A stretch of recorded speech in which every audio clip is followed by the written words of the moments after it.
तो happy merry Christmas Christian लोगों के लिए।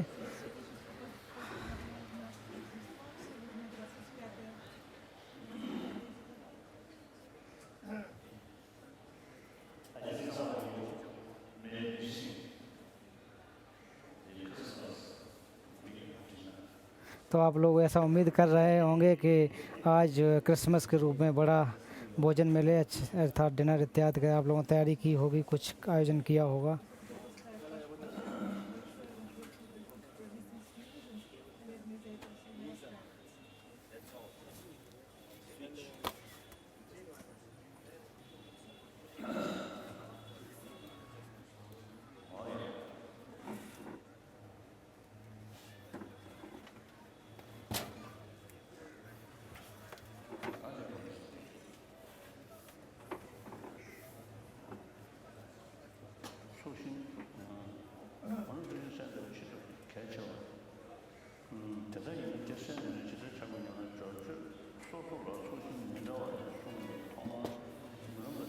जो सुबह जहाँ रोका गया था वहाँ से आगे का पाठ प्रारंभ हो रहा है।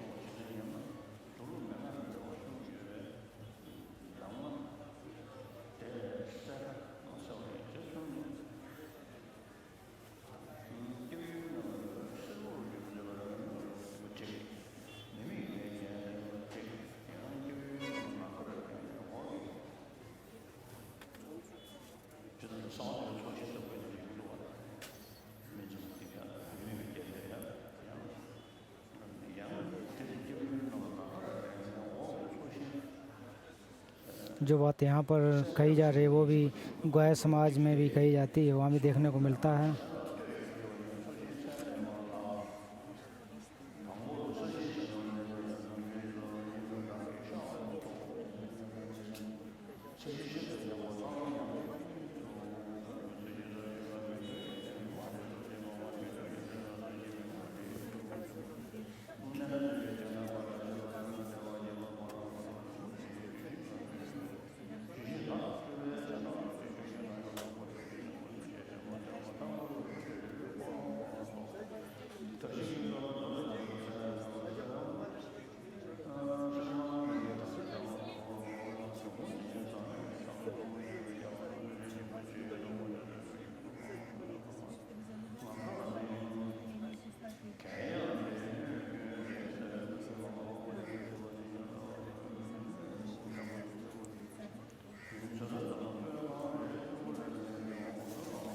फिर यहाँ जो हमारा छिपा है उसकी आवश्यकता के बारे में।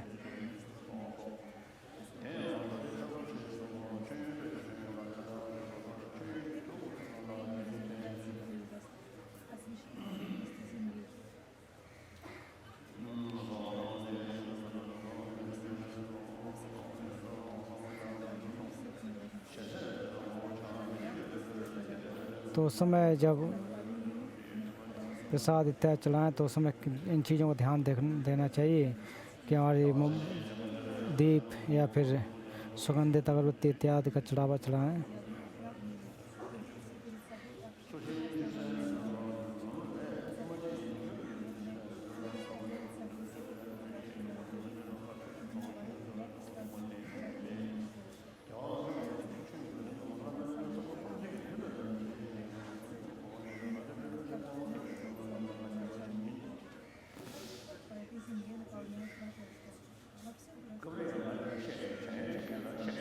तो मैं बार बार ये बात कहता हूँ कि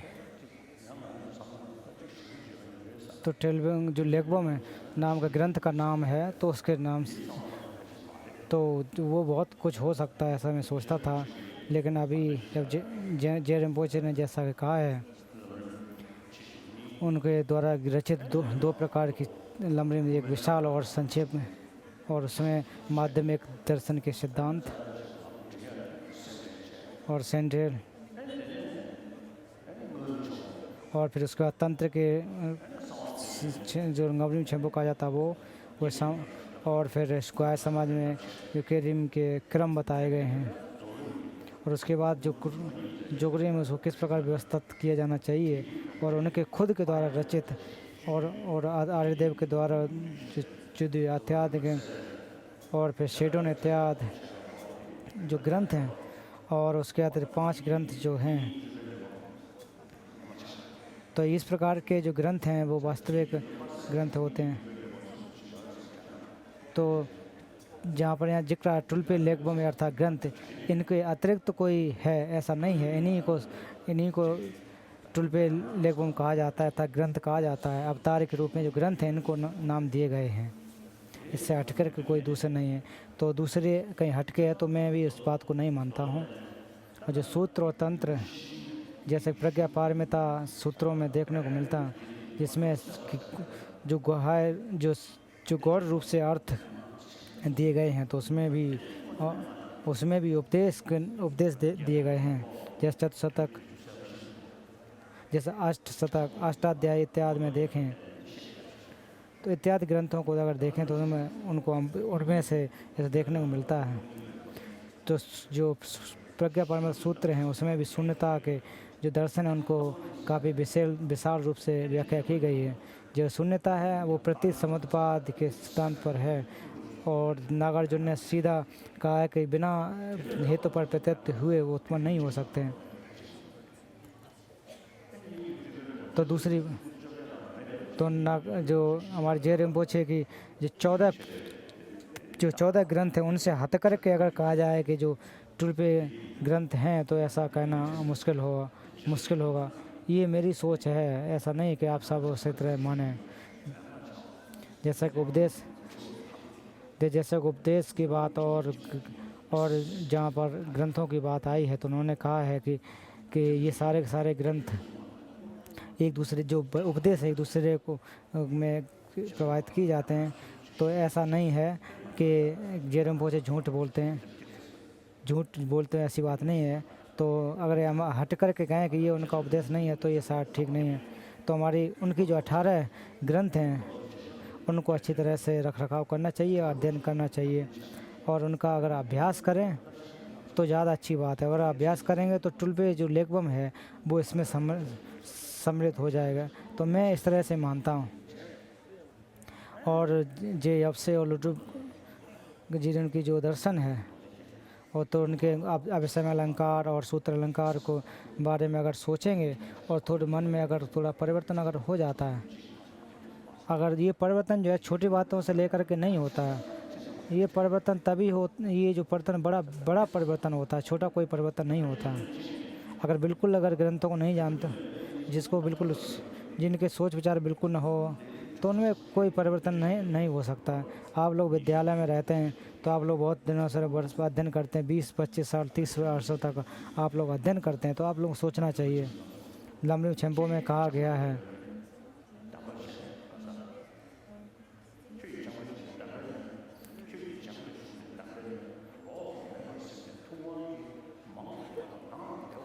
तो कहा गया कि जो आप पढ़ रहे हैं उससे हट कर के भगवान बुद्ध का दर्शन नहीं है। तो उस भगवान बुद्ध के दर्शन को बार बार परीक्षण करना चाहिए, ऐसा कहा जाता है। तो हम लोगों ने जो ग्रंथ पढ़ चुके हैं, हम लोगों ने जो ग्रंथ पढ़े हैं, जो पढ़ रहे हैं, उससे हट कर के कोई उपदेश है ऐसा नहीं है। जो पढ़ा है वही उनके उपदेश हैं। हम लोग जो ग्रंथों को पढ़ते हैं, अगर हम लोग उनको ठीक से समझ नहीं पाते हैं तो ये हमारी गलती है। और हम लोग अगर कहें कि हम लोग कहें कि ये यहाँ उनके उपदेश नहीं है तो गलत बात है। और अलग से विचार सोचें कि कहीं अलग से उपदेश छिपे हुए रखे हैं तो ये गलत बात है, ऐसा नहीं हो सकता है।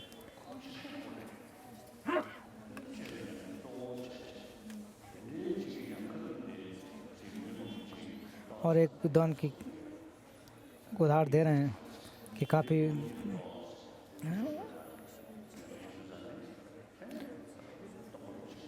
तोंगा रिम्पोछे, तो उन्होंने कुछ ऐसा विरोध किया है कि कुछ पढ़ाई के जो स्थान है, जो विद्यालय हैं, वो काफ़ी उनको प्रमुख मानते थे। जैसे अगर गांधी ठीपा अगर कोई बनता है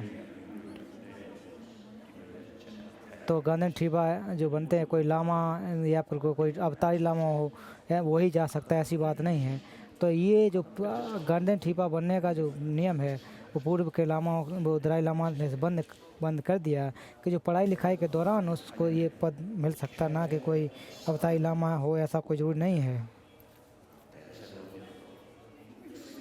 तो आप लोग जो 3 मठ हैं उसके विद्यार्थी लोगों को खास करके उसमें सोच विचार करना चाहिए, जांच पड़ताल करनी चाहिए। बहुत सारे लोग आए होंगे जो बहुत सारे जो ग्रंथ को पढ़े नहीं हैं उनको मना कर देते थे, और जो पढ़े लिखे थे उनको बुलाते थे। तो सबसे पहले गांधी ठिबा इसे वांदेन जो थे लोसोलिंग के, तो वो पहले बने।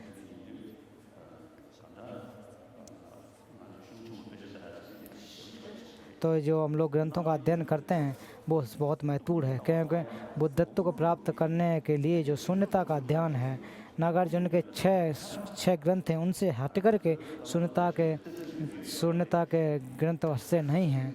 लेकिन तिब्बती ग्रंथों ने बहुत सारे ग्रंथों की रचना की है, लेकिन फिर भी नागार्जुन जैसे देखने को नहीं मिलता है। तो नागार्जुन के अतिरिक्त देखने को नहीं मिलता।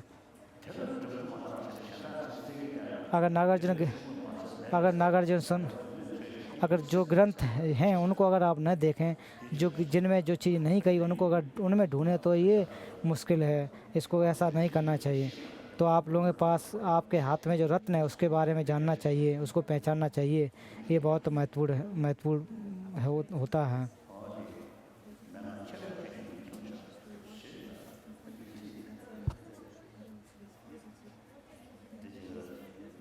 तो इस प्रकार के उपदेश जो खास फर्क हैं।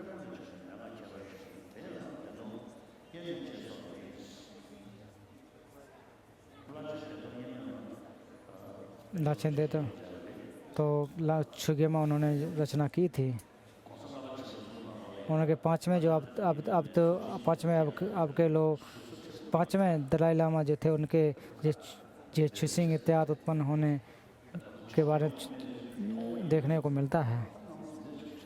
तो जो धार्मिक लोग होते हैं, अगर उनको देखेंगे तो वो समझेंगे।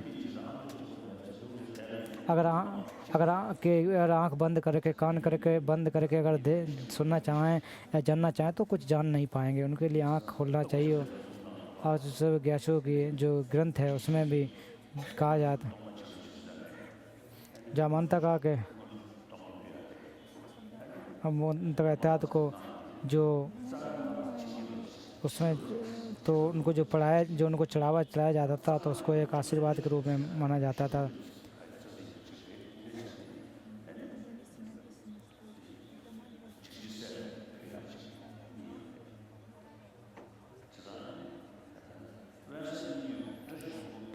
टच वैसे न्यू की तो उनका एक परंपरा है, वो मानने वाले ऐसे हैं। तो उसके और एक विरोध भी उसका करते हैं। शायद पर्लिन ईसे जी के यूजिन वो उसका विरोध करते हैं। तो वैसे यूं की जो ग्रंथ हैं, तो उन्होंने कहा कि इसका मैं विरोध करता हूँ। तो आजकल पेंशन जो 2 हैं, पेंशन जी ने दूसरी जगह सुन कर के कहा कि बार ऐसा आप नहीं कह सकते हैं, जो आखिर से उनके ग्रंथों में देखने को मिलता है। जो उपदेश की जहाँ तक बात है, तो वो बहुत जगह से लिए जा सकते हैं।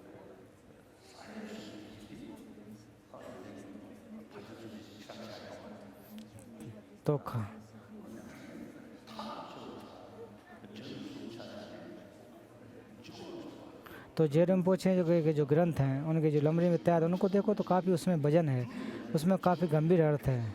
हर एक शब्द में अर्थ छपा हुआ, गंभीर शब्द छपा हुआ।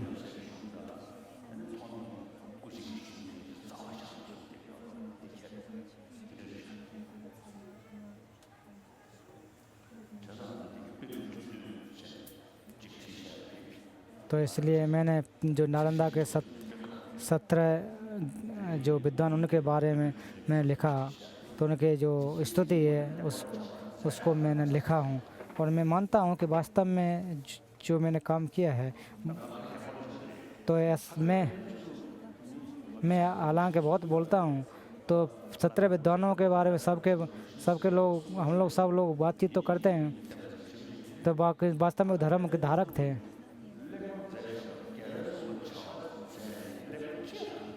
तो उनके जो ग्रंथ लिखे, जो उनके ग्रंथ हैं वो देखने को नहीं मिलते हैं।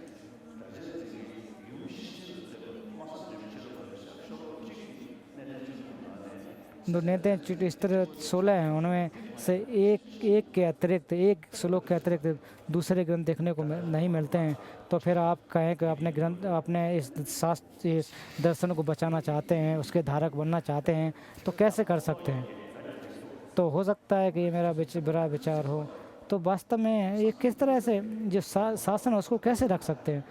तो इस तरह हालांकि अच्छी बात है, लेकिन फिर भी इन ग्रंथों को, इन शासनों को कैसे रख सकते हैं?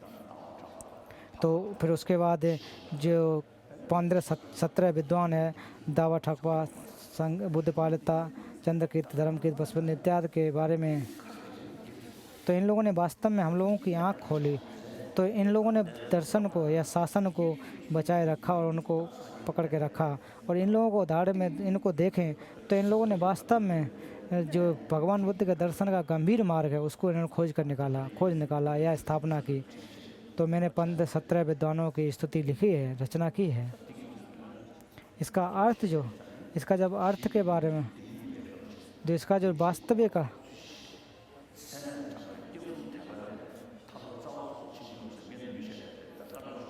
तो मैं हमेशा जो श्लोक है, मैं हमेशा मैं इसकी बात करता हूँ। जो आप लोग जो ग्रंथ को पढ़ाई करते हैं, जैसा कल मैंने कहा, बेशक मैं बोलता हूँ, जो नालंदा का परंपरा है, हम लोग तिब्बती लोग हैं,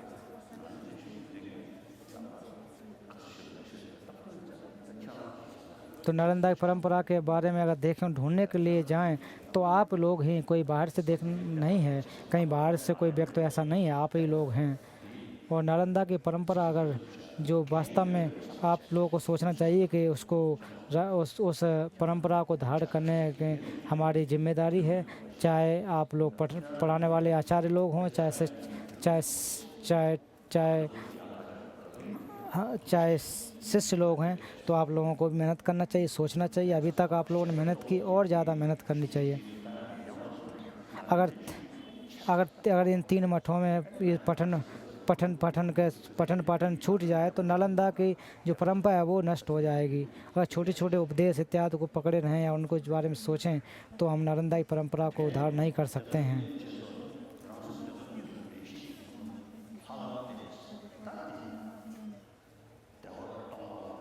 इसमें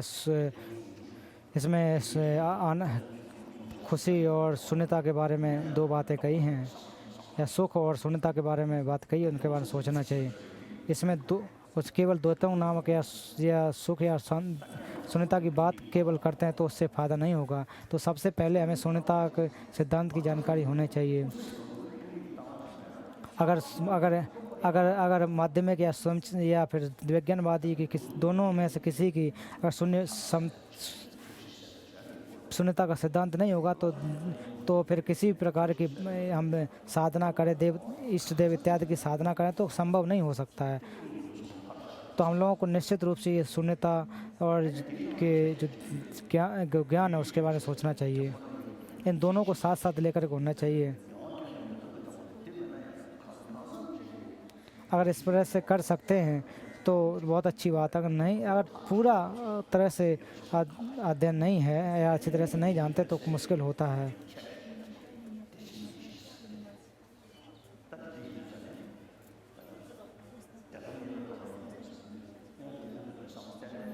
सबसे पहले ध्यान सोचना चाहिए, अच्छी तरह से विचार करना चाहिए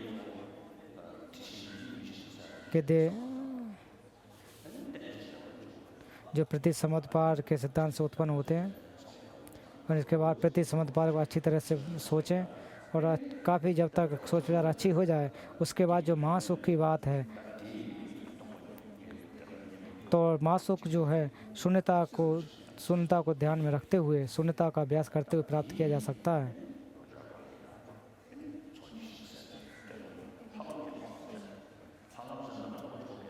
तो यहाँ जो देवता इत्यादि के बारे में कह रहे हैं, तो यहाँ ऐसा नहीं है कि खाली जो देवताओं का मार्ग इत्यादि के देव मार्ग की बातें कर रहे हैं, तो ऐसी बात नहीं है कि ऐसे ही मार्ग के बारे में कह रहे हैं।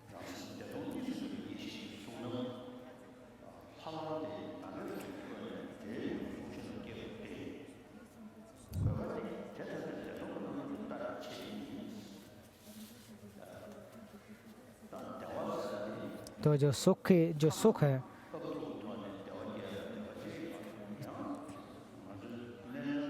और जो जैसे कि कल पूजा कही गई,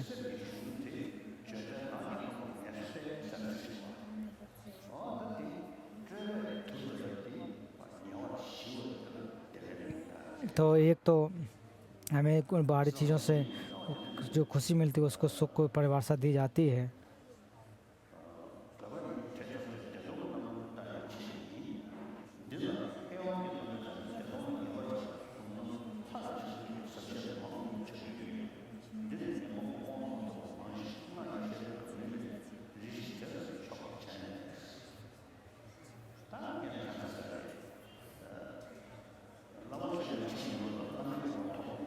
तो लामा छुपा के जब वहाँ पर हो तो उस समय लामा की जो अभिषेक उसको करना चाहिए, अभिषेक प्राप्त किया जाता है।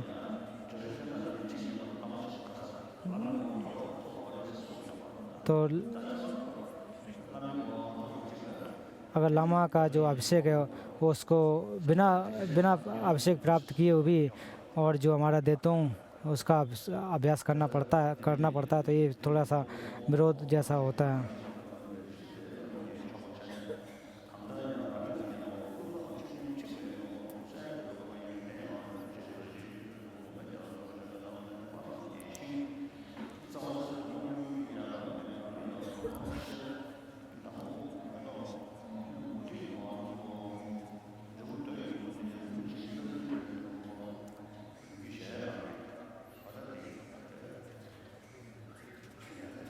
तो खास करके जो हमारे जो घर की बात कर रहे हैं या उनके निवास स्थान की बात करें, तो वहाँ पर जो 7 प्रकार के रत्न रखे जाते हैं उनके बारे में यहाँ चर्चा की जा रही है। पुष्प या फिर उनके अतिरिक्त सोने चांदी के होते हैं, तो उनके बारे में यहाँ पर जिक्र किया जा रहा है।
तो इसमें लामा त्सोबा का जो प्रमुख कौन है तो उसके बारे में पाठ हो रहा है।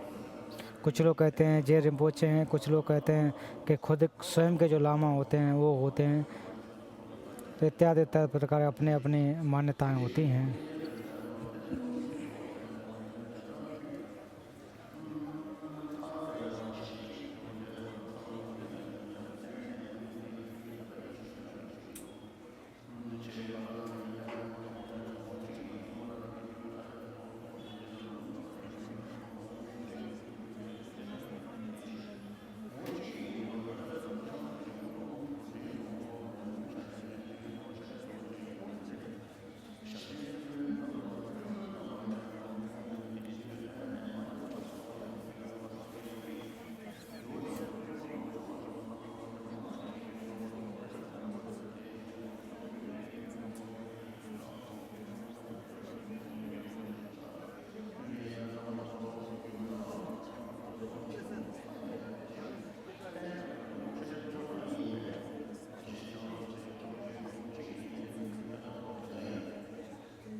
तो खेटू तो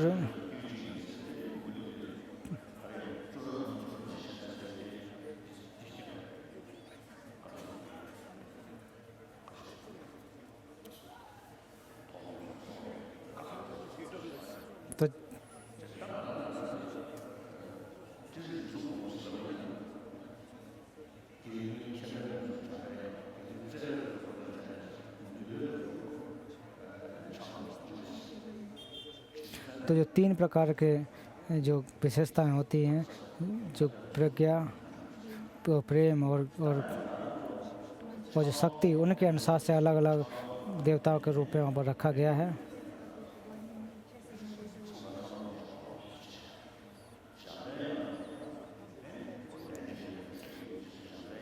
जैसे उदाहरण के रूप में जंबे या मंजूश्री की अगर बात की जाए, तो जब जिस व्यक्ति में जब बुद्धत्व को प्राप्ति होती है, तब उस समय मंजूश्री एक ज्ञान के देवता के रूप में माना जाता, तो उत्पन्न हो जाते हैं।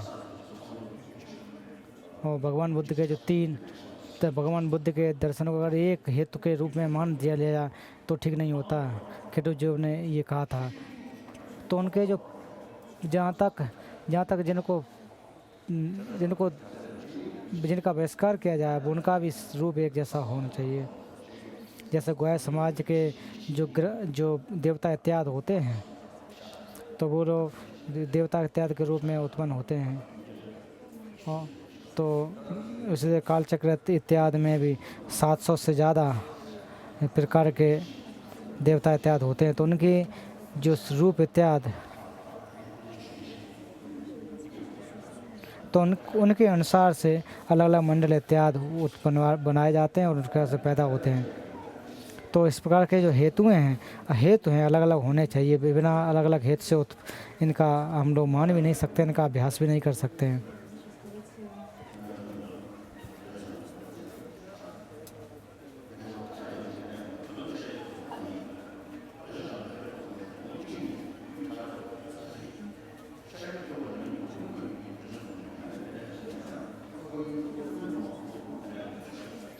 तो इस यहाँ पर भगवान बुद्ध के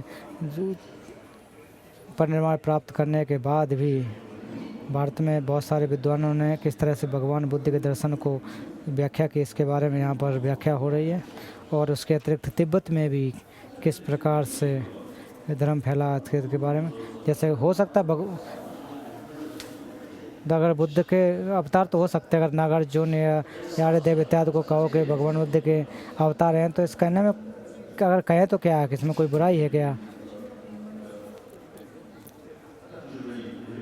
तो उनके अवतार हो सकते हैं। जैसे कि कोई व्यक्ति अपना अभ्यास करके बुद्धत्व को प्राप्त कर लेता है, तो अवतार होना में कोई बुराई नहीं है।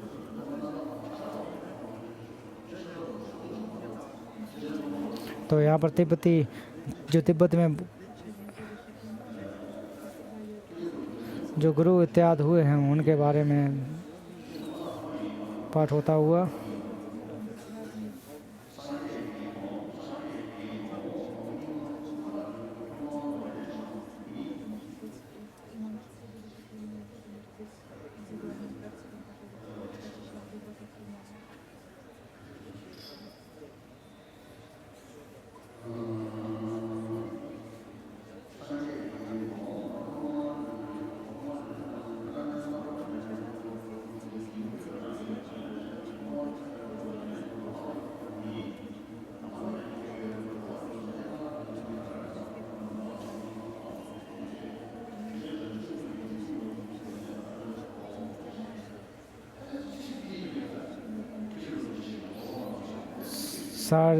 खेटू जी की जो जहाँ तक उनको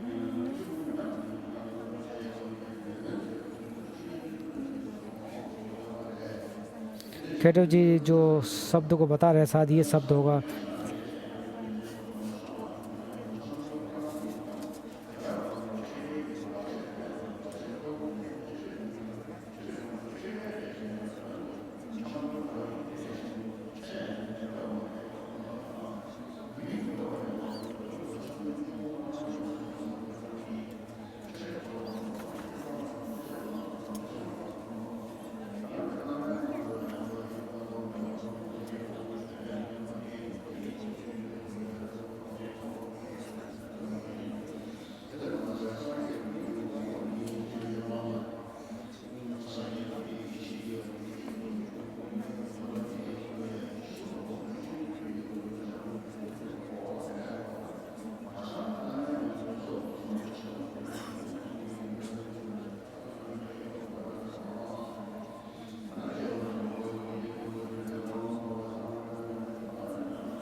फिर उसके बाद तीसरे प्रकार की जो उनकी दयालुता के बारे में यहाँ वर्णन किया जा रहा है।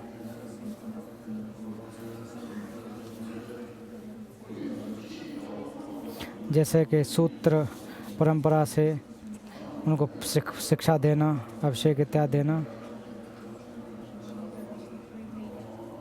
और तंत्र परंपरा से अभिषेक देना, तंत्र का अध्ययन कराना या फिर उपदेश इत्यादि देना इत्यादि के बारे में वर्णन होता हुआ।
तो यहाँ पर गाय समाज के अनुसार ही यहाँ पर व्याख्या की जा रही है।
तो आप लोगों को जो चाय वितरित की गई है, आप लोग चाय पीजिए।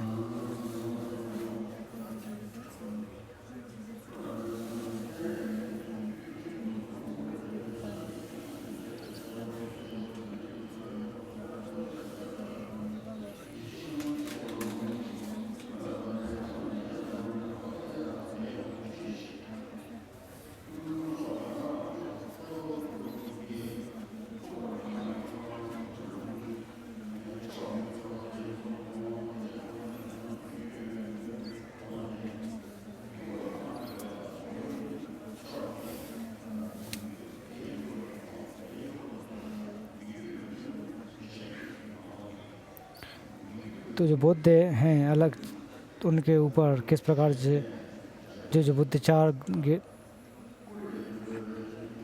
तरफ है उनके बारे में यहाँ जिक्र किया जा रहा है।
तो उसके बाद गुरु का जो स्थिति होती है उसके बारे में जिक्र किया जा रहा है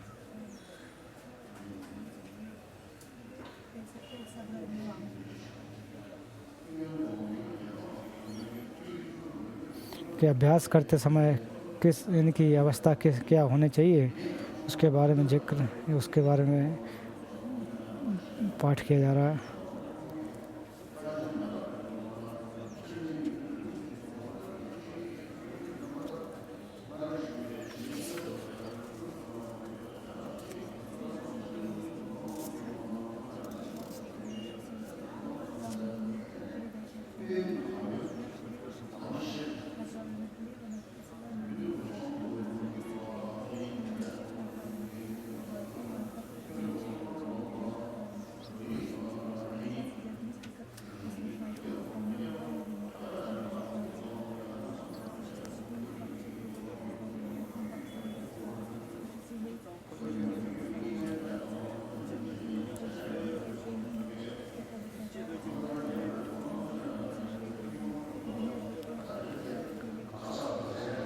तो यहाँ पर कहा जाता है कि भगवान बुद्ध ने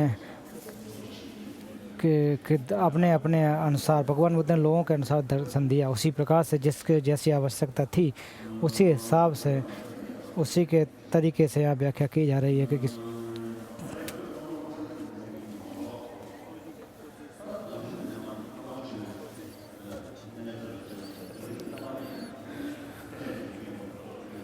तो दांजू के समय जब जो हमारे मंडल है जो हमारे सामने समक्ष रख कर के किया जाता है तो खांगसार दोजी संघ के द्वारा रचित जो लामा छुपा नामक ग्रंथ है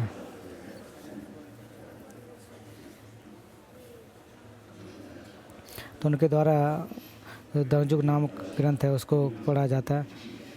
तो लंग रिम्पोचे इत्यादि से मैंने उनको मैंने दीक्षा ग्रहण की और उनका रोज़ वह पाठ करता हूँ और उनका मैं उसको उसी तरह जैसा हमारे गुरु ने बताया उसी तरह से अभ्यास करता हूँ। तो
तो जितने भी लामा ईदा के इत्यादि हैं वो हमारे लिए बहुत ही कृपालु हैं, ऐसा सोचना चाहिए, ऐसा विचार करना चाहिए। वो हमारे समक्ष और आसपास स्थित हैं, उनके बारे में विचार करना चाहिए।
जो हमारे शरण स्थल हैं और सभी सत्यों के हित के लिए सबसे पहले उन्होंने बुद्धत्व को प्राप्त किया।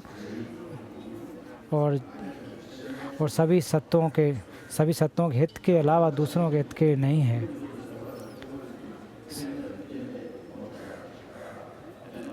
तो क्यों सभी के सभी सुख की प्राप्ति करना चाहते, दुख की प्राप्ति नहीं करना चाहते हैं, और उसके लिए हम शरण गमन के लिए आवश्यकता होती है।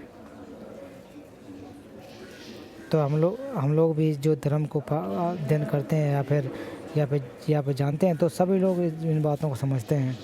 तो जब तक हम अपने प्रज्ञा को उत्पन्न नहीं करेंगे तब तक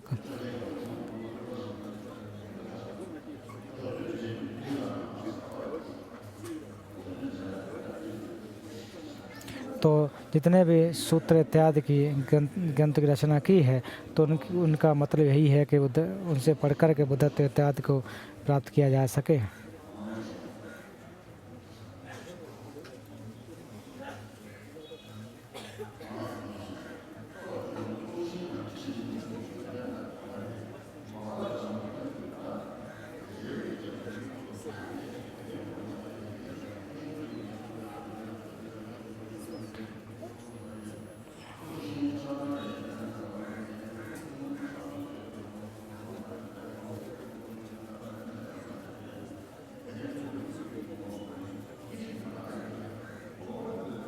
जो हम लोग जो साधक लोग हैं,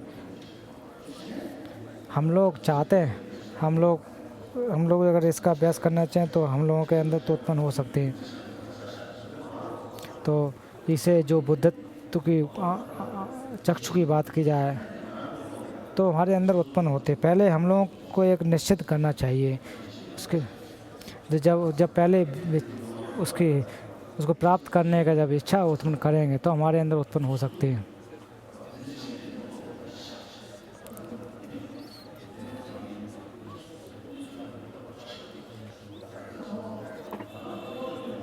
तो ये जितनी सारी बातें हैं वो हमारे बुद्धि के अनुसार ही उत्पन्न होती हैं।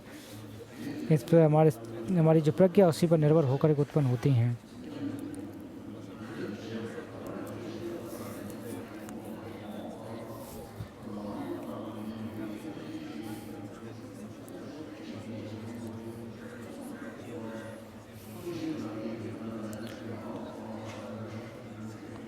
फिर इसके बाद स्नान इत्यादि के कराना के बारे में आज पाठ करते हुए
तो इस प्रकार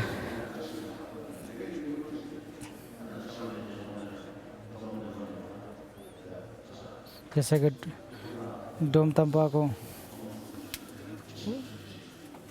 तो उसमें कुछ एक कहानी जैसा है, तो उसमें कुछ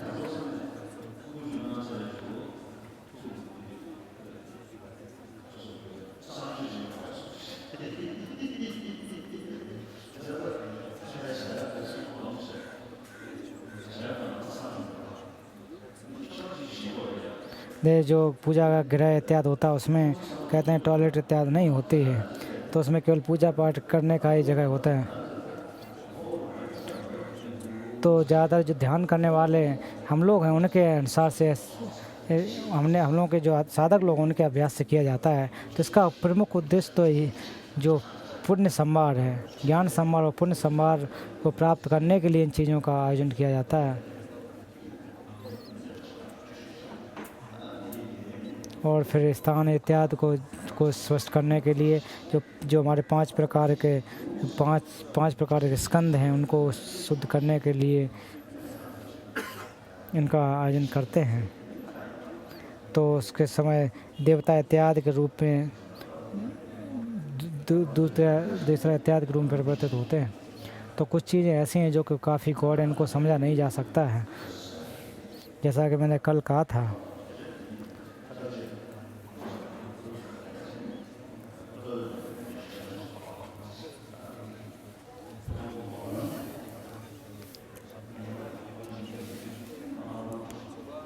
अगर सूत्र के समय से अगर अच्छी तरह से उसको पढ़ते हैं या जानकारी करते हैं तो तंत्र के समय में अच्छी तरह से समझ सकते हैं। और उसी प्रकार से जो 17 विद्वान उनकी जितने भी ग्रंथ हैं बहुत ही महत्वपूर्ण हैं।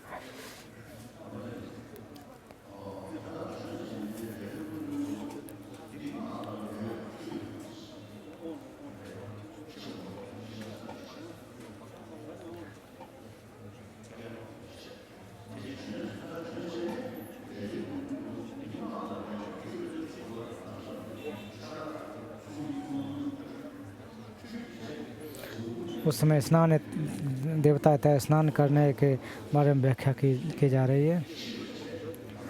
तो उसके बाद नहलाने के बाद किस प्रकार धोते समय जब उसको पोंछा जाता है, पोंछने के समय क्या करना चाहिए।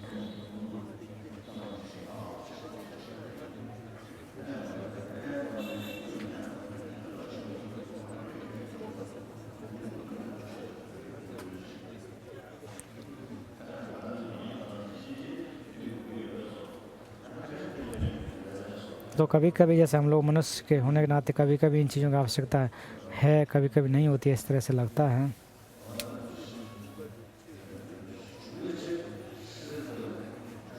जब उनके अंदर कुछ औषधि इत्यादि लगाने के समय की बात है तो जैसे कि पीला कलर लगाना, सुगंधित खुशबू इत्यादि उनके ऊपर लगानी चाहिए।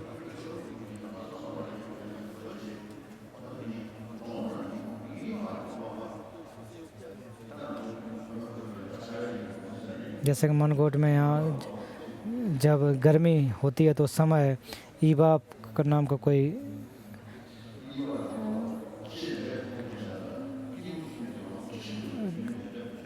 कुछ वस्तु होता है उसको चढ़ाना चाहिए, देना चाहिए।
उसके बाद जो सप्तांग जो पूजा होती है उसके बारे में पाठ हो रहा है। तो सबसे पहले जो हमारे शरीर, वचन और चित्त है, उनके तीन के बारे में हमें प्रणाम करना चाहिए। तीनों द्वारों से हमें प्रणाम करना चाहिए।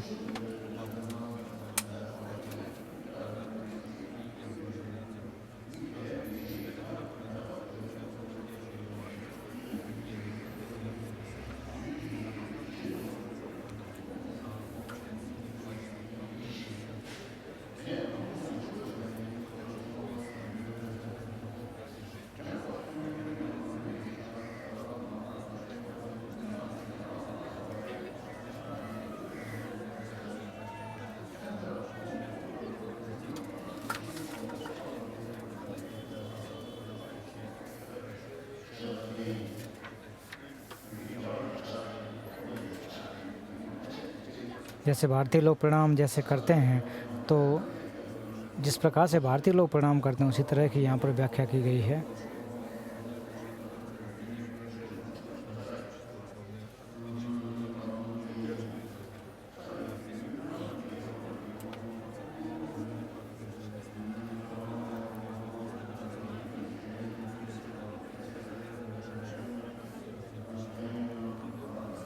तो यहाँ पर किस प्रकार से हमें प्रणाम करना चाहिए, किस प्रकार से अभिवादन करना चाहिए, उसके बारे में पाठ किया जा रहा है।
जब तक बुद्धत्व की प्राप्ति न हो जाए तब तक पाप देशना इत्यादि का अभ्यास करते रहना चाहिए, पश्चाताप आदि करते रहना चाहिए।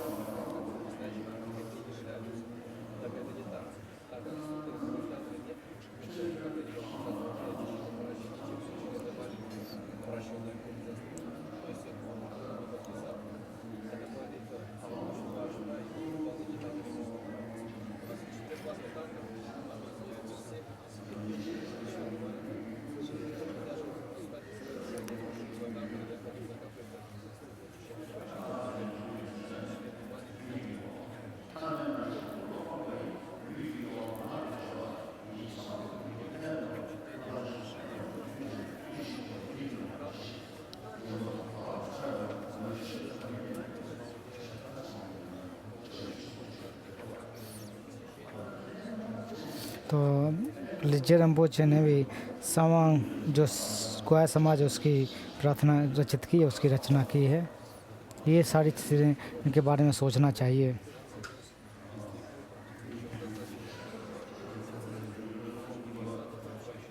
फिर दूसरा जो चढ़ावा इत्यादि करते उसके भाग, तो सबसे पहले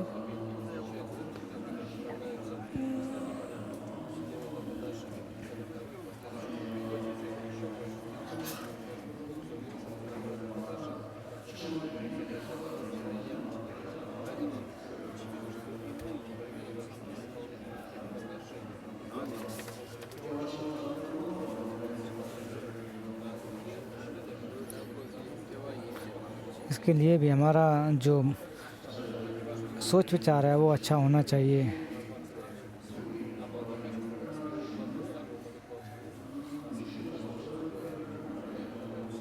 उदाहरण के रूप में अगर किसी अच्छे फल की कल्पना करते हैं तो उसके लिए अच्छे बीज को बोना पड़ता है। जब तक अच्छा बीज नहीं बोएंगे तब तक अच्छा फल की प्राप्ति नहीं होती है।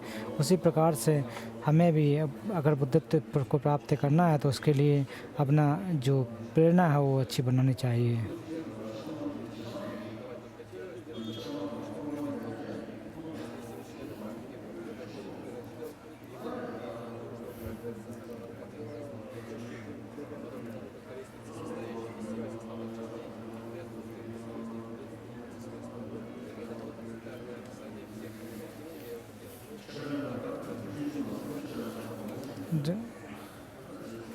तो बुद्धचर्या अवतार में भी हमें पूजा जो किया जाता है उसके बहुत सारे भाग देखने को मिलते हैं, तो अलग अलग तरीके होते हैं।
तो कदम्बा गुरु लोग कहते हैं कि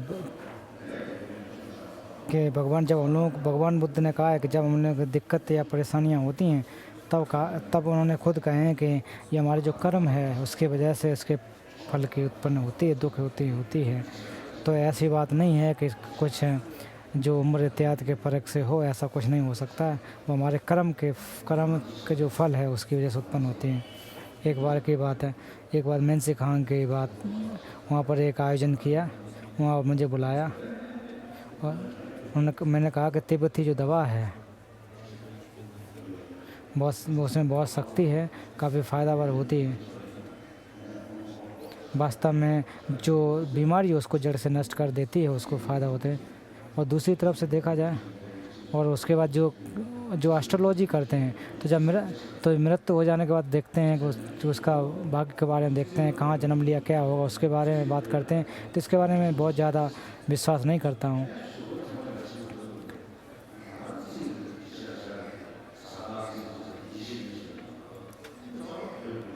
तो ऐसा नहीं है कि तो मैंने ये नहीं कहता हूँ कि बिल्कुल नहीं है, बिल्कुल उसमें श्रद्धा नहीं है। तो जो एस्ट्रोलॉजी है उसके में कुछ चीज़ें हैं उनके बारे में जानना चाहिए।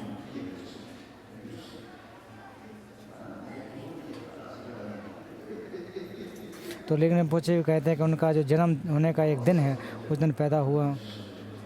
तो इस प्रकार के गुरु ऐसे में पैदा हुए हैं, ऐसे तीर्थ में पैदा हुए, तो उनको ज़्यादा कुछ नहीं किया जा सकता।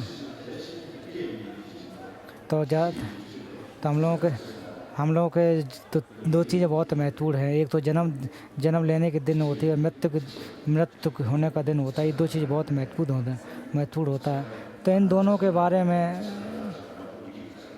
तो इस तरह से माँ तो ऐसा नहीं करती है कि मैं फलानी अच्छी तारीख को मैं बच्चों को जन्म दूँगी, ऐसा तो संभव नहीं होता। अच्छे तिथि को मैं तो जब तक जब तक अच्छी तिथि ना है तब तक पैदा न करूँगी तो माँ को भी समस्या होगी, दिक्कत होगी। तो जब पैदा होना चाहिए तो वो तब तो हो सकता है। अगर ऐसा ही कहें कि जब तक अगर ऐसा कहे कि जब तक अच्छी तिथि नहीं आएगी तब तक मैं मरूंगा नहीं, तब तक क्या सांस रोक करके बैठोगे क्या? तो महत्वपूर्ण बात तो ये है कि तारीख को इत्यादि को देखने के आवश्यकता नहीं हो। तो बस ये चीज़ों को कोई निश्चित निर्धारित किया जाता है, संभव नहीं हो सकता। तो यहाँ पर मेंसी खां के जो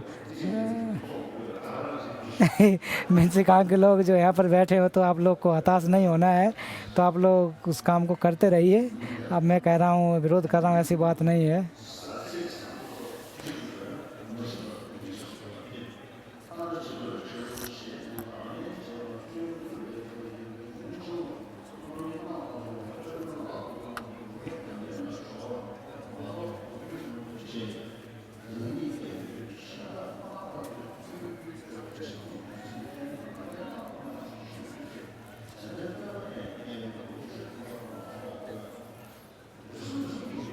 तो थोड़े थोड़े तो हो सकते हैं।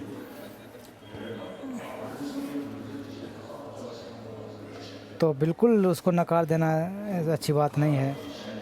नागार्जुन ने कहा है कि स्वयं से नहीं, दूसरे से नहीं है, या फिर इन चीज़ों को नकारा है कि किस चीज़ से उत्पन्न नहीं होता है। तो जैसे कि शतक में देख शुरू से लेकर के अंत तक उसमें एकदम विवाद की बातें होती हैं, वाद की बातें देखने को मिलती हैं। उसी प्रकार भाव विवेक इत्यादि ग्रंथों को हम देखें, शुरू से लेकर अंत तक लेकर के और तर्क की बातें होती हैं। तो तर्क जो बातें हैं बहुत महत्वपूर्ण होती हैं। और सो आप इसके बारे में जो हमारे पुण्य कर्म करने के लिए जिसका चढ़ावा देते हैं, उसका वस्तु किस प्रकार के होने चाहिए, इसके बारे में पाठ होता हुआ।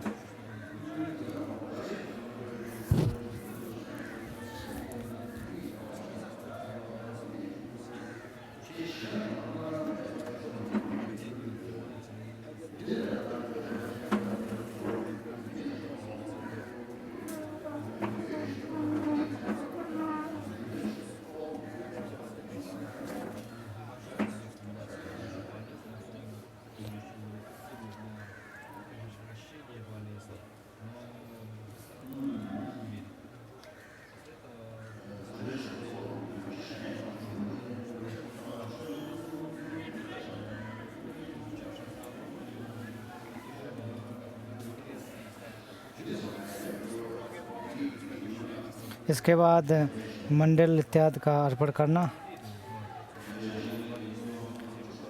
तो सब मंडल अर्पण करने से क्या फ़ायदा या किस प्रकार से होता है, उसके बारे में पाठ किया जा रहा है।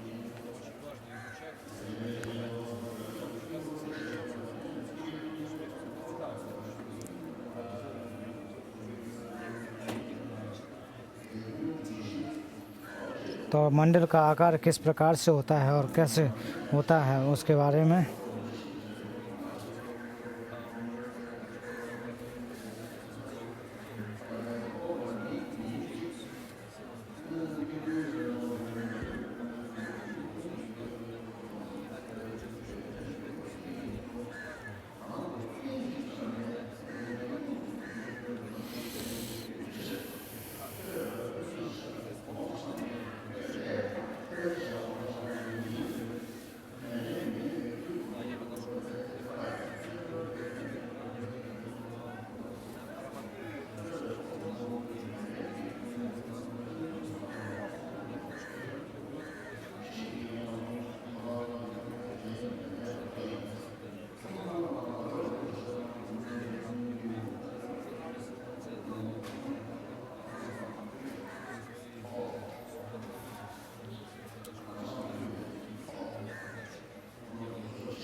उसके बाद उसके आकार के बारे में।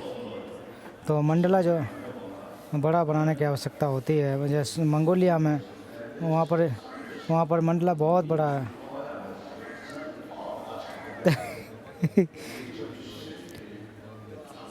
तो वहाँ पर इतना बड़ा मंडल बनाया और उसमें वहाँ पर टांग दिया गया।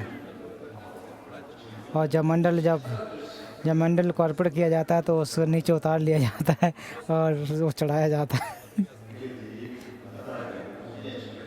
तो लद्दाख में मैंने ऐसा ही मजाक किया। लद्दाख के छोखा, तो वहाँ पर बहुत सारे आसन बनाए गए।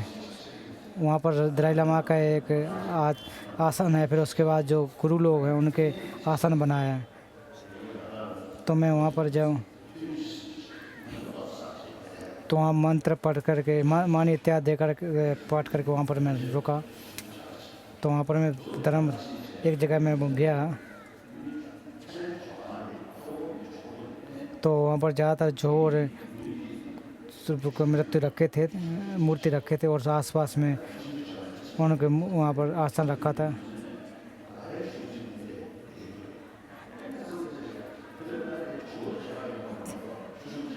तो मैंने उनसे मजाक किया कि मैं यहाँ पर जोगों को देखने आया हूँ, ना कि मैं आसन को देखने, आसन देखने नहीं आता हूँ। तो ऐसा लग रहा है कि मैं अपने आसन का पूजा कर रहा हूँ, ये कोई ये बिहार नहीं है। तो ये ऐसा लग रहा है कि आसन का घर है, आसन के रूप में घर। तो ऐसे में मजाक किया, लग रहा है कि ये आसन का घर है। तो बाद में उन्होंने जो आसन थे उनको हटाया। फिर तो मैंने जब वहाँ पर प्रणाम किया, तो उसके बाद जब आसन हटा दिया, तो फिर जब जो है उनका मैंने प्रणाम किया और दर्शन आसानी से हो गए। तो उसी समय ऐसा ही करना चाहिए, जब कोई गुरु आए ना आए उससे पहले रस्सी से ऊपर खींच करके ऊपर टांग देना चाहिए। जब गुरु आए तो उसको रस्सी से खींच कर नीचे उतार देना चाहिए। तो लद्दाख के लोग काफ़ी बात को सुनते हैं, वो तुरंत बात जो कहा जाता है, बहुत लोग अच्छे लोग हैं, बहुत अच्छे लोग हैं, बात को सुनने वाले लोग हैं। जैसा कहा जाता है वैसी बात को सुनते हैं, मानते हैं।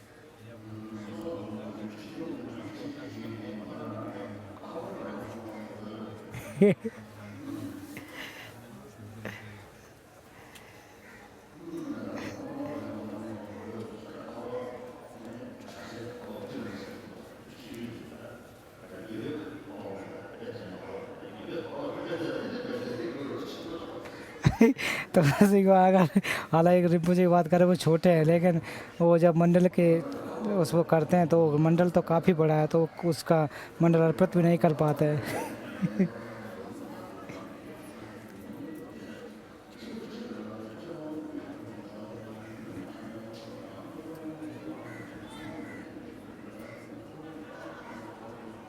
उसके बाद जो मंडल चढ़ाने के जो पदार्थ होते हैं उसके बारे में,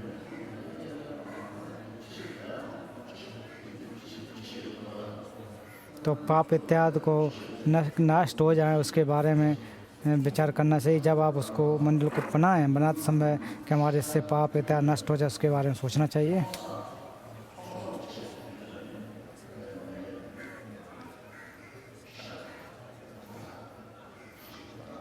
और मंडल का जो पूर्वी द्वार है वो सामने रखना चाहिए, और जो उसका सामने अपनी तरफ रखना चाहिए, क्योंकि उससे हमें आशीर्वाद या फिर आशीर्वाद इत्यादि मिलता है।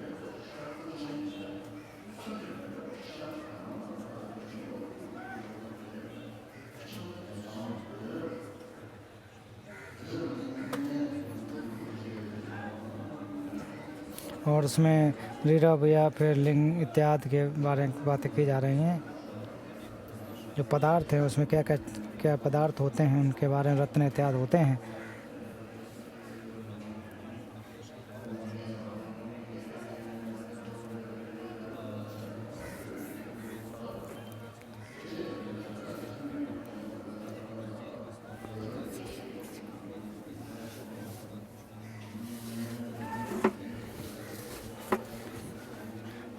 तो मंडल के पदार्थों का यहाँ जिक्र किया जाता है, उसके पाठ करते हुए कि जो उनके दरवाजे होते हैं कि कौन से दरवाजे किस कलर का होता है। जैसे कि पश्चिमी दरवाजे की बात कही जा रही कि लाल रंग का होता है, और उसका जो उत्तरी द्वार पीले प्रकार का, उसी प्रकार या जो पूर्वी द्वार है, पूर्वी द्वार का रंग सफ़ेद और उत्तरी दरवाजे का रंग नीला होता है। तो इस प्रकार से अलग अलग व्याख्या की जा रही है।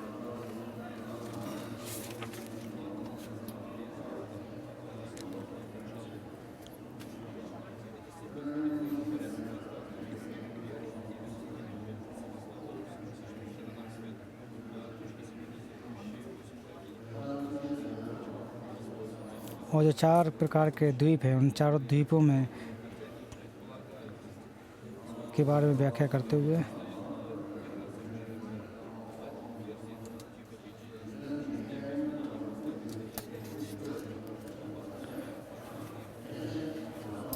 और हमारे आसपास में जो रत्न इत्यादि मंत्र के मंडल इत्यादि के आस पास रत्न इत्यादि को रखना चाहिए।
फिर अगला यहाँ पर हमारे जो पाप देशना को करने के क्रम की पाप देशना कैसे करनी चाहिए।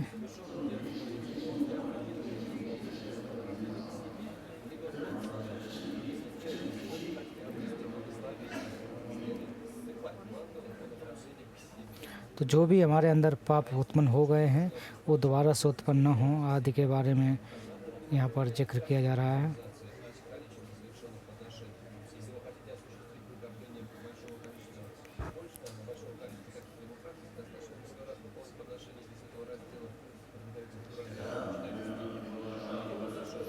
अगर हमें बुरे कर्म करने की इच्छा नहीं है तो उनका पश्चाताप करना चाहिए कि मैं दोबारा से नहीं करूँगा।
और हमें हमारे जितने प्रकार के भी जो पाप किए हैं उनके बारे में हमें देशना करना चाहिए, उनके बारे में पश्चाताप करना चाहिए कि जितने भी प्रकार के हमने पाप कर लिए हैं वो दोबारा से नहीं करूँगा। और जैसे भी मैंने चाहे अपनी बॉडी के द्वारा पाप किए हों, चाहे शरीर के द्वारा पाप किए हों, चाहे वचन के द्वारा पाप किए हों, कि तीनों द्वारों से जैसे भी मैंने पाप किए हैं उनको दोबारा से नहीं करूँगा, ऐसी देशना करनी चाहिए। क्योंकि इस तरह से पाप करने से जो हमारे शील हैं इत्यादि नष्ट हो जाते हैं, तो उनको मैं दोबारा से नहीं करूँगा, ऐसे भी सोच विचार करना चाहिए।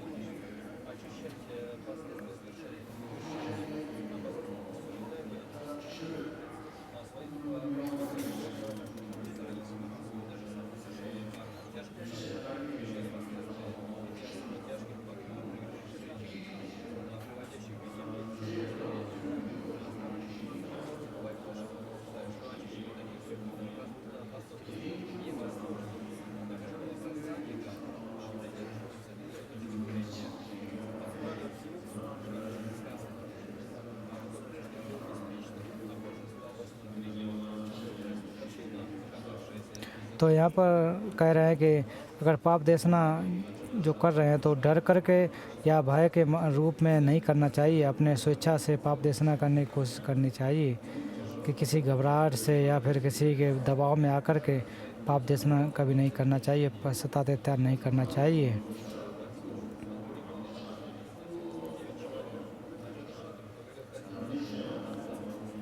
अगर बहुत सारे अनुभव ज़्यादा न कर सके तो केवल इसी का अभ्यास करते रहना चाहिए जिससे पाप नष्ट हो सके।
तो ऐसा भी हो सकता है कि हमारे पुराने जो पूर्व में जन्म था उसके द्वारा किए गए कर्मों का फल इस जन्म में भोगने को मिले, ये निश्चित है कि जो भी हमने कर्म कर लिए हैं तो वो एक ना एक दिन उनका फल आना स्वाभाविक होता है।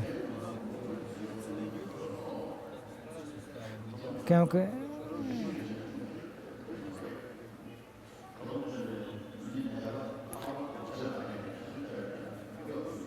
तो जो डोनतोम्पा थे, जो जो काफ़ी जो बीमार लोग रहते थे या लेप्रोसी इत्यादि से जो लोग होते थे उनकी हमेशा मदद करते थे, उनके पास में जाते मदद करना चाहते थे। और जो खासकर जो कोढ़ रोग होता है तो उनके पास जाकर के उनकी मदद करते थे।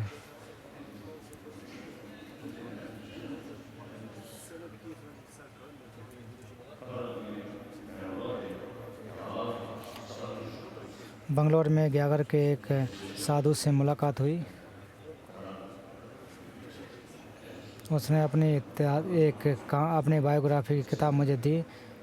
तो जो कोढ़ी लोग हैं तो कोढ़ी लोगों को उसने उससे मदद की। और जो कोढ़ी लोग उनके पैरों को धुला, इनके जो रोग हैं उनको हाथ से धुला, उनके पैरों को धुला, जहाँ उनके घाव थे उनको धुला। तो इस तरह के उदाहरण उन्होंने मुझे दिखाए, अपने फ़ोटो इत्यादि हमको दिखाए। तो हमारे बौद्ध धर्म में इस तरह से करते हैं कि नहीं करते हैं तो पता नहीं। तो इस प्रकार के उदाहरण अन्य अन्य परंपराओं में देखने को हमको मिलते हैं कि किस प्रकार से लोगों की मदद करते हैं, किस प्रकार से लोगों का हित करते हैं।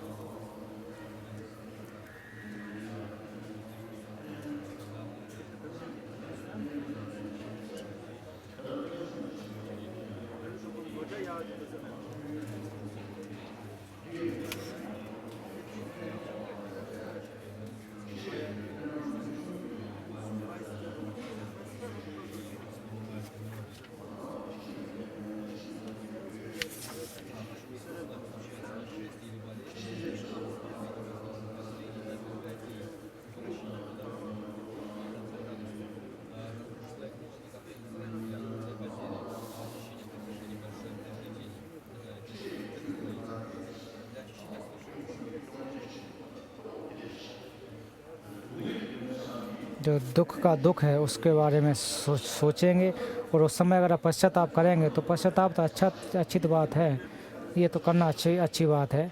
तो इस प्रकार के जो पश्चाताप हम लोग जो पुण्य का अर्जन किए बगैर पश्चाताप करते हैं, तो अगर बुद्धत्व को प्राप्त करने वाले जो व्यक्ति हैं तो उनको सोचना चाहिए कि हम लोग को मिलना अगर मुलाकात अगर करनी तो सारे सत्य की जो हमारे शून्यता है इत्यादि पर ही जाएगा। तो जितने भी बातों को सोचा जाए या उनको नष्ट या दुखों नष्ट करना चाहे तो हमें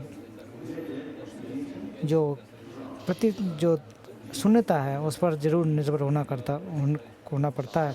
जब दुख की बात जहाँ का या परिवर्तन दुख की बात की जाए तो वो दुखों का दुख तो जानवरों में देखने को मिलता है।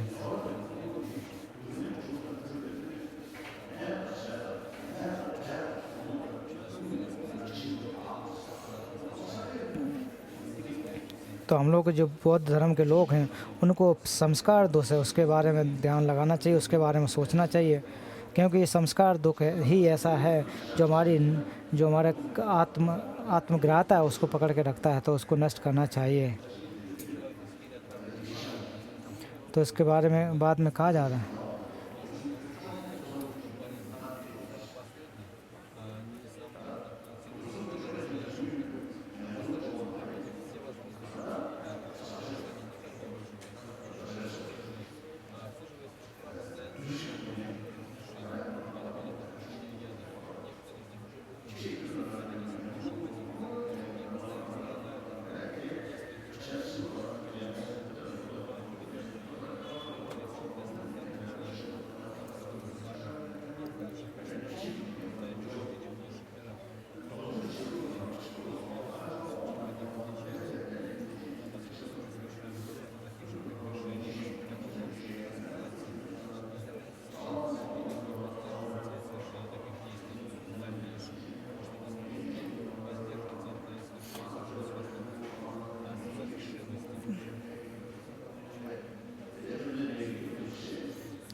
तो भगवान बुद्ध को भी उदाहरण देखा जाए, जब तक वो जीवित रहे तब तक वो उसका जो अभ्यास उसको करते रहे।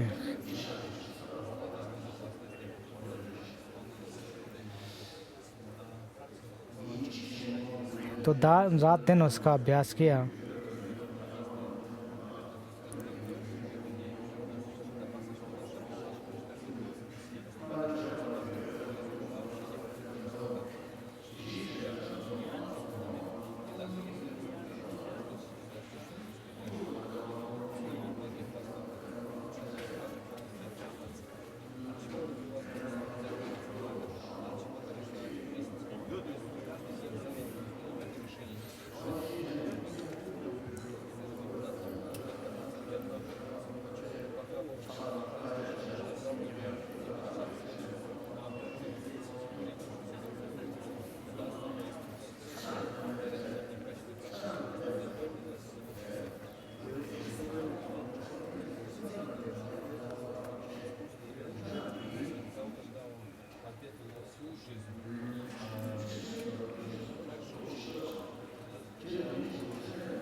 बता रहे हैं कि सो करके बैठे हुए सो गए हैं।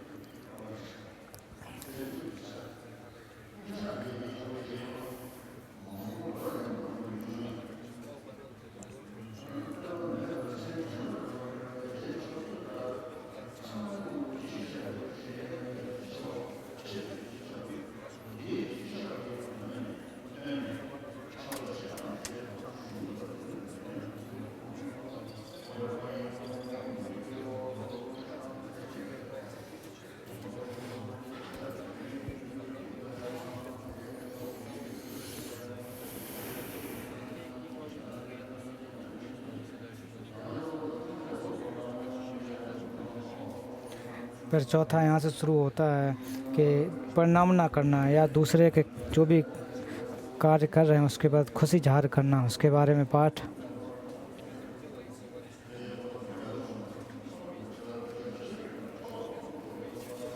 कि जो भी अच्छे कर्म कर रहे हैं उसके प्रति खुशी जागृत करनी चाहिए। उनके कामों से हमें आनंदित होना चाहिए, उनके जो भी कार्य हैं उससे हमें प्रसन्नता जाहिर करनी चाहिए।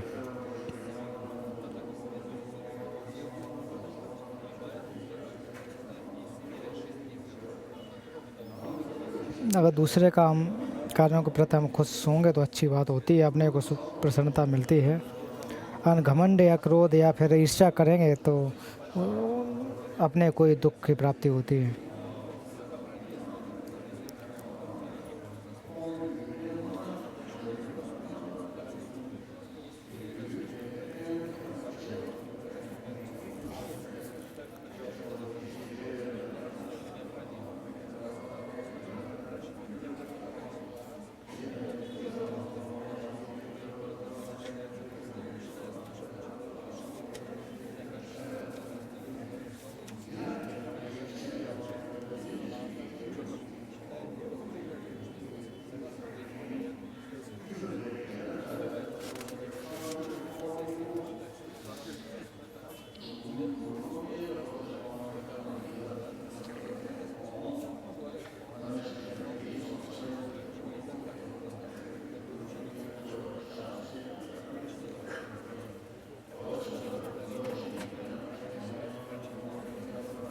और इसमें दूसरी तरफ से देखा जाए तो दो प्रकार से अभ्यास करने होते हैं।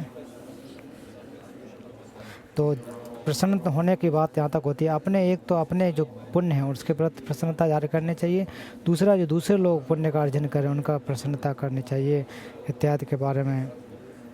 तो ये प्रसन्नता तभी हो सकती है जब हम दूसरों दान दें या फिर दान देने का अभ्यास करें, शांति का अभ्यास करें, जो हमारी 6 पारमिता उनका अभ्यास करने से प्रसन्नता उत्पन्न होती है।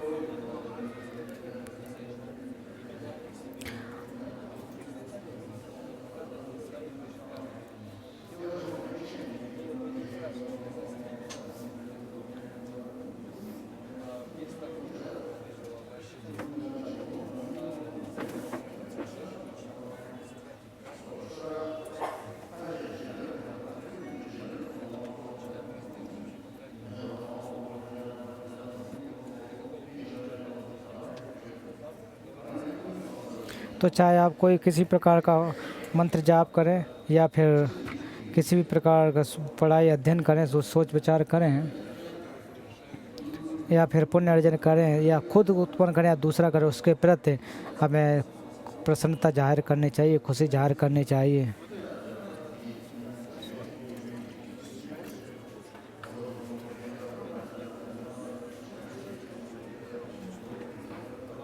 और दूसरा अध्याय यहाँ पर कि दूसरों के हित लिए हमें प्रसन्नता उत्पन्न करनी चाहिए। जो लोग पुण्य का अर्जन कर रहे हैं उससे खुशी जाहिर करनी चाहिए, चाहे वो दुश्मन के पुण्य कर्म हो, चाहे अपने सगे संबंधी के हों, या फिर जिसे हम नहीं जानते जो अज्ञात है उसके जो पुण्य कर्म है उनके प्रति भी हमें खुशी जाहिर करनी चाहिए।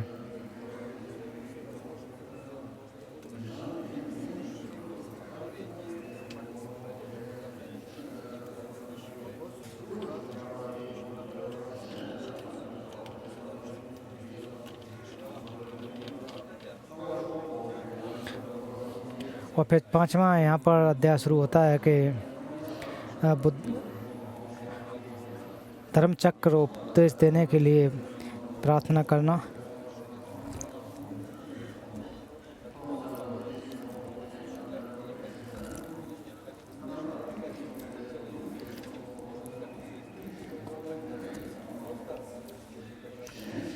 तो इसमें जिक्र आता है कि जब धम्मचक्र उपदेश दिया गया तो कौंडिन्य इत्यादि को दर्शन मार्ग प्राप्त हो चुका था, ऐसा कहा जाता है।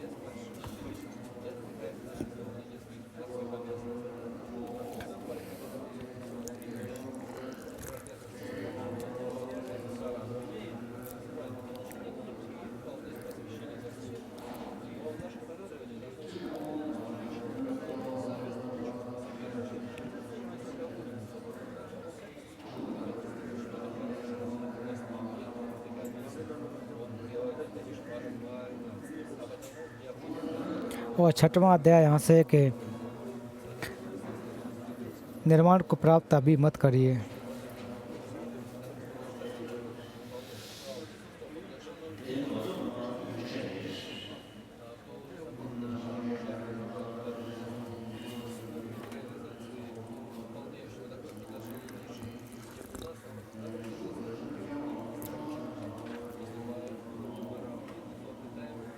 कि अभी से अगर आप निर्माण को प्राप्त कर लेंगे तो हमारे साथ में बुद्ध नहीं रहेंगे, तो आप लंबे समय तक अभी जीवित रहें, अर्थात दीर्घायु के लिए कामना की जाती है।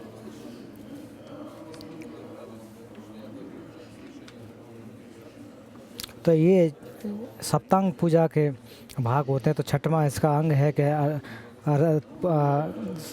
आप निर्माण को प्राप्त न करें। और छठवां आता है कि जो परिणाम ना करना।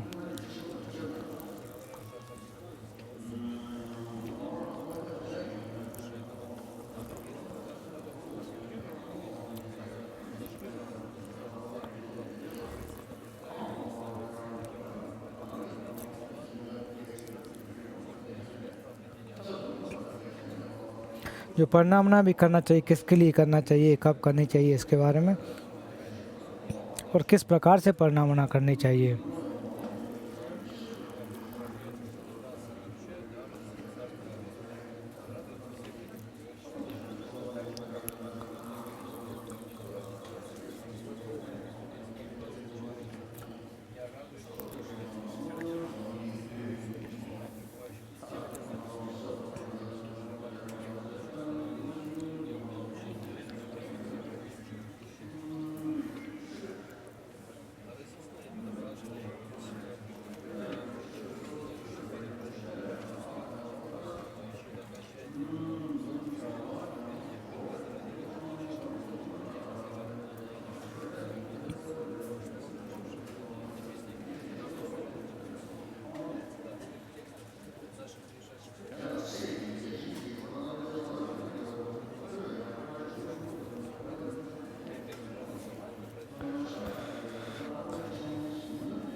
तो जो दुख, जो क्रोध है, उसके द्वारा हमारे पुण्य के जो मूल होता है उसको नष्ट कर दिया जाता है। तो उसको कैसे बचाना चाहिए।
फिर तीसरा पुण्य का पुण्य का परिणाम ना करने के तरीके, तो इसमें 3 प्रकार के तरीके होते हैं।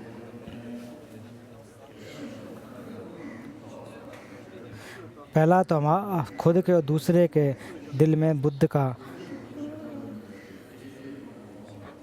दर्शन है, और पूरे सभी के जीवन में जितने भी सत्य हैं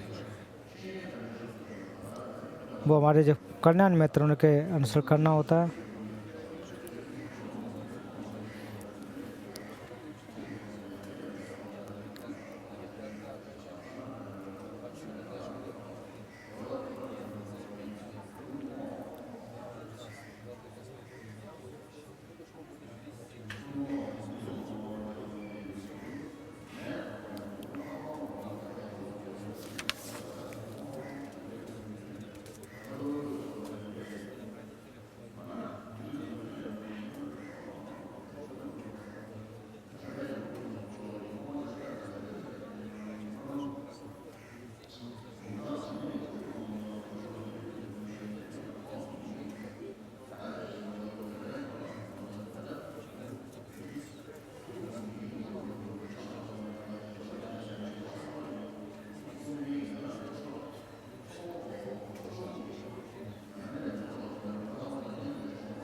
और जो परिणाम ना करते, परिणाम ना एक प्रकार का हमारा जो दुख, जो गुस्सा है उसको नष्ट करता है।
तो इसमें 3 बड़े अर्थों के बारे में बात जिक्र किया जा रहा है। तो पहला कि दीर्घ आयु, दूसरा किसी प्रकार की बीमारी न हो, और इस प्रकार की चीज़ केवल अपने लिए ही नहीं सोचनी चाहिए।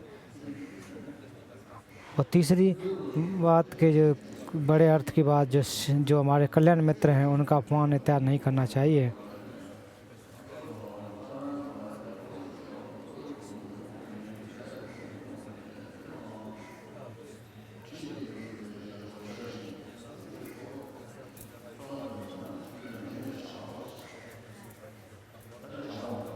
तो आज यहाँ पर समापन करते हैं, आज यहाँ रोकते हैं।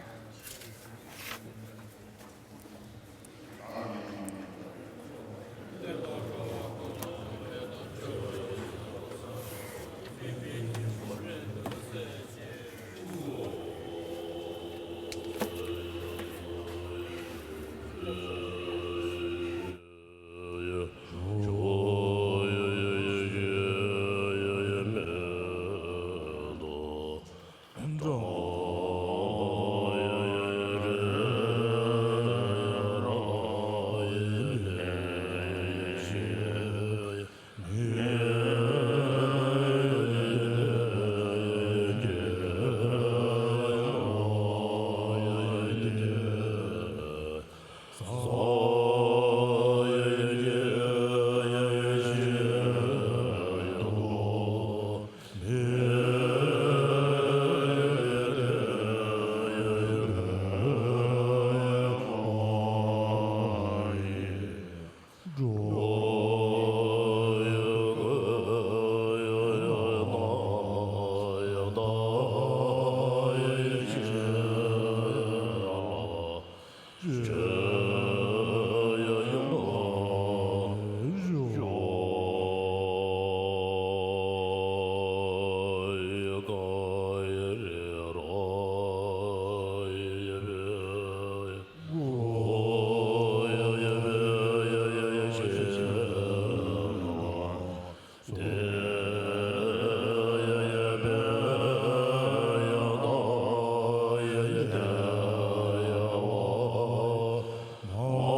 Landa